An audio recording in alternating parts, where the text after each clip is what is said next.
La première réunion historique entre le président Xi Jinping et les dirigeants de la RPDC Kim Jong-un a pris place en mars 2018. Au cours de cette rencontre, les deux parties se sont mises d'accord pour étendre l'amitié entre les deux pays et approfondir leurs échanges dans le futur.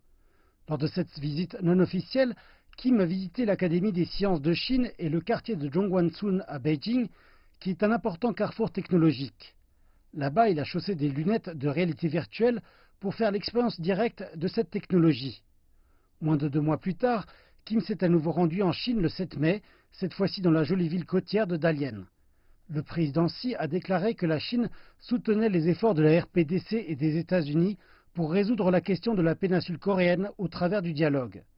Le sommet historique entre Kim et le président américain Trump s'est alors déroulé un mois plus tard à Singapour, le 12 juin. Une semaine après ce sommet, Kim a effectué sa troisième visite en Chine.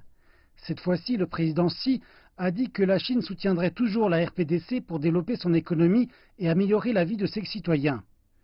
La toute dernière visite de Kim en Chine s'est déroulée en janvier. Comme cette année représente le 70e anniversaire des relations bilatérales entre les deux pays voisins, les deux dirigeants se sont mis d'accord pour hisser leurs relations à un niveau supérieur.